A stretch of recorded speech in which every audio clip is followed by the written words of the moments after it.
karite wiyizeho ni iyihe? buriya hariyo ngirara ntabwo nawe utayigira uvugisha ukuri. ariko hari ubwo bavuga ngo toute la vérité n'est pas bonne à dire. ukuri kose si ngombwa kuvuga. toute vérité n'est pas bonne à dire.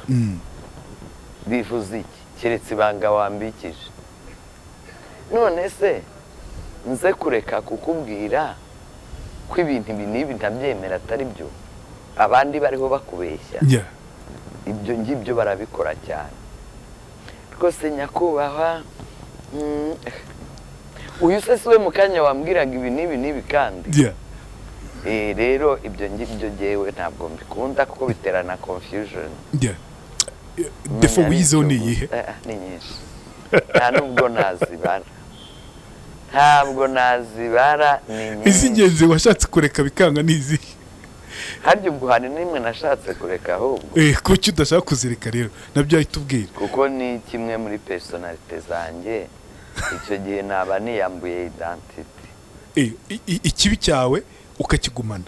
none se n'igikoze kipfa kuba nta wundi kibangamiye. nese ni nk'izihe nk'eshatu nibura?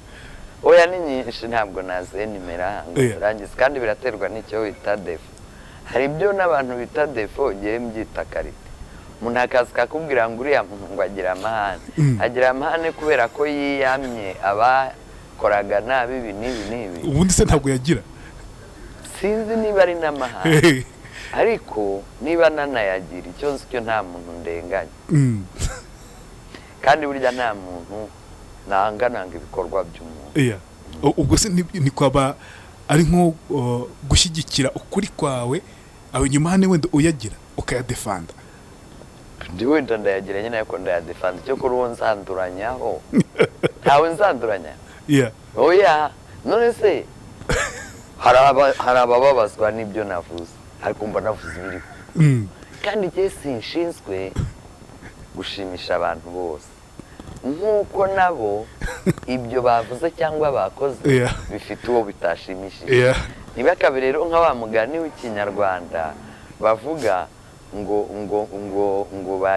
kirya abandi bajya kukirya kikishaririza. ibyo ngibyo ni nkako baba babaye. icyo gihe rero njye ndikomereza inzira yanjye. iyo bakubwira ngo ugira amahane ntabwo rimwe na rimwe wumva mbere byakubabazaga wenda uyu munsi ushobora kuba umaze kwimenyera? bimbabariza iki? hari abica abandi, hari ababakubita bakabakomeretsa. njyewe ndinze ngananya nta n'umuntu ndarya urwara. ni njyewe ugiye kubabara ngo babuzongera amahane. abana bawe ntabwo wenda ashobora kuvuga uti mama agira amahane tu? ibyo byo abo bo kandi birasanzwe kuko reka nkubwire. niba hari umuntu ugongana n'undi burya n'umubyeyi n'umwana nibo bantu bagongana nibura nk'inshuro 5 mu cyumweru. kuko ibyinshi ashaka we ntubyeyi. urumva? kandi kenshi w'ibyo ashaka ntazi ko ari bibi. ni nacyo kigize rero. nicyo gituma njya nsaba abantu ngo batoze kuganira n'abana hakiri kare cyane bakiri bato. ab'inshuti yawe ajya kubwira n'amabanga y'ibyo yita nk'amabanga. mbega ube umunyamabanga we wa mbere, naho ubundi igihe cyose ibyaba ashaka yumva ubwonko bwe bumutegeka. ni bya bindi we nk'umubyeyi utakwemera keretse warabaye tereri. icyo gihe rero ukuntu abana se babyenterefere bavuga ngo ugira amahane. guriya ngo afite kode mu mutwe ngo ntiwayikuramo niyo wagira uti. ni ibyo ngibyo ibyo ntibyabura. ntabwo uragira abana bamaze kugera muri icyo gihe kuva batangiye primaire dahiri niyo bataratangira. ubundi se n'umwana ukiri mutoya w'inshuke mu nzu ntabashwa uzi ko nanapwishyira ku meza akayikuraho gusa kuko yumva ashaka kuyikuraho. hari imyaka iyo ufite umwana w'iyo myaka utanatunga indabo mu nzu kuko azikubita hasi uwo munsi. kandi ko azikubise hasi uramukabukira. twese urumva uzaba umuntu mwiza umwanya umwe, undi mwanya uzaba umuntu mwiza uzanye bombo, uzanye ice cream, uzanye umwenda, ariko wa mwenda arashaka kuwambara ngo ajye kwanaka no kuwuberekere yego abandi bana babone ko nawe ntushaka ko ajya kuzerera wenda ayo masahani n'aya homework. ari uvuze ku myenda bita nibuka imyenda yavugisha abantu benshi cyane, imyambarire y'abakobwa muri no minsi cyane cyane muri arena bambaye garagaza umubiri wabo, ibingi bifata gute? Ngaye n'uwambwiye ngo ntiyarazi ko abaho inzitiramubu z'umukara n'ubundi ntazi babatubiriya siriya siyo. Oya simbizi, nabonye bashaka kubigira debate ndende kandi jewe sinshaka no kuyijyamo kuko ngenzi ko umuntu aberwa no kwambara, nibyo nzi. Ariko Imana aberwa n'ubusa hafi ubusa kabisa. Oya yego nyine umuntu rero wumva aberewe n'ubusa simbizi, gusa ajye yibuka ko hari abandi bamureba. Buriya muri sosiyete hari ibintu byinshi udakora kubera abandi bagukikije. Icyo gihe biba byakugeriye rwose ni na debate ntajyamo, ntabwo nayijyamo pe. Iyo kwambara no kwambara ubusa mu by'ukuri kenshi wambara kwa ko wubashye umubiri wawe, cyangwa bakavuga ngo uya ntiyambaye ubusa ngo kubera ko ngo utabona igitsina. Ntabwo imyanya y'ibanga ari igitsina gusa. Oya uzaba uri umubyeyi cyangwa umukobwa wanika amabere hariya umbwire ngo ntabwo nabonye igitsina cyawe, kandi amabere y'iyo nambwiye ko uri umugore cyangwa umukobwa ntakibonye. So hari ibintu ngewe mba numva biri obvious, ndakeneye rwose no kwibutsa umuntu uwo ari we wese. Ufata gute umugore cyangwa umukobwa unywa inzoga n'itabi? Ntacyanwaye. Ariko mu muco nyarwanda sinzi niba ari umuco, ahubwo babinyweraga mu gikari nkuko n'umugeni bamusabirwaga mu gikari, abagore n'abakobwa batasohokaga, nkuko ibintu byose by'abagore n'abakobwa byabaga mu mbere. Nahoze mbwira abantu ejo bundi ariko abakobwa muteruza inzoga twari mu batoya bati buriya kuko naho ubona turi muri sare Rebero, ariko buriya mu Kinyarwanda ngo twagiye iwabo w'umukobwa. None rero ni abakobwa bazizana kuko zabaga mu mbere, kandi nibo baterura ibyo mu mbere, nta mugabo cyangwa umuhungu wajyaga mu mbere.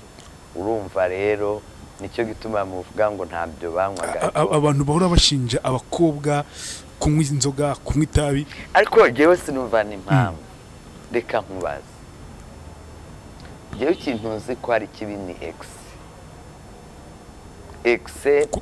kurenza urugero. Ibyo byo n'amatunyoye menshi ni mabi, n'ibiryo uriye byinshi ni bibi. Ikintu cyose cyarengeje urugero kiba kibi. Ariko ubundi kuvuga iyo rega jewe icyo mba nanga ni icyo kintu cyo kuvuga ngo bitewe n'uko ari umugore cyangwa n'uko ari umukobwa, kandi umugabo we nta kibazo, vuga ko ikintu ari kibi kuri bose cyangwa se kibe kiza kuri bose. Kuko iyo ndiho mvuga abantu bambara ibintu ubona batikwishe bitababereye, ngewe n'abahungu simvuga abakobwa gusa, n'abahungu baba bari muri si uhura n'umwana w'umuhungu ukabona ipantaro irenda kugwa, kandi we waraherutse yari mukwiriye, ndetse yari yashyizeho n'umukandara ariko ikanga ukagenda ubona n'umwenda w'imbere yambaye. Nabyo rwose ntabwo mbikunda, simbona ko uwo mwana yambaye neza. Bishobora no gutuma mugiraho ibindi bitekerezo, sibyo? Kuko sindabona ugenda yambaye kuri yagiye gusaba akazi n'urugero, ndabona uko bazi ko bitagaragara neza umunuzi. Yego. Kubw'ibyo rero jewe sinjya nkunda ikintu gitandukanya umwana w'umukobwa n'umuhungu, umugore n'umugabo. Yego. Ndabyanga rwose. Mba mbonye ko haje mwiki ryavangura rishingiye ku gitsina. Kandi iryo niryo, kuko jewe ndwanya ivangura iryo ari ryo ryose. Icyo rishingiraho cyose ntabwo ngemera. Ni iki cyakubaje kwenza ibindi byose kuri inosi? Kuri nde? Kuri inosi. Jenoside ya mbere agakurikiraho urupfu rwa mama. Byarahungabanije cyane. Ndumva nta kindi kirambabaza ngo mbabare ngo mvuge ngo ufite agahinda, numve naryama nkabura n'ibitotsi, numve mbangaburira nkananirwa kuri. Ariko ibyo ngibyo byatumye ibyo byose biba.